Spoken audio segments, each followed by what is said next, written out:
Let's take a look at the markets today. We're joined now on the line by Hussein Sayed, who's the Chief Market Strategist for the Gulf and Middle East region at FXTM. Nice of you to join us today. Thank you. Thank you for having me. Well, let's just have a look firstly at what's happening here locally, if we could. Yeah, we can see some pressure today on the markets. Today we had the Dubai financial markets dropping by 1.3%, reaching almost its lowest levels since July. Abu Dhabi as well, we saw the index falling by 0.3%. Although there wasn't like much of a news, we just got a report from IMF downgrading the growth outlook for the economy for 2016 and 17, although slightly. I think this is a kind of a lagging indicator.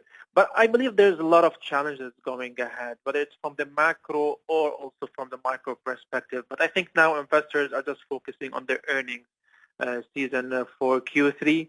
And I believe we're going to see continuation of the drops in earnings profits, not just comparable with the third quarter of 2015, but also if you compare it by the first quarter of 2016, I think there is a lot of worrisome at the moment. And this is what's leading the markets lower. As for the markets locally, I think we'll be focusing on the banking sector.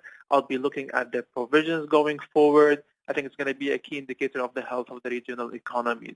As for the international markets, I think today they just reminded us of May 2013. I think lots of who remember when the Federal Reserve sparked fears about reducing its asset purchases program.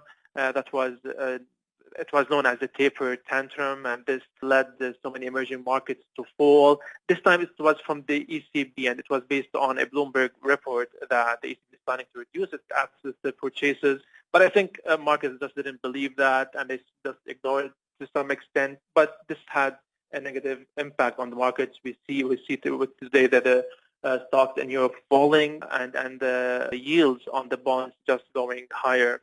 As for the currencies, I think the pound is still making headlines. Today we saw the pound against dollar falling below 1.27.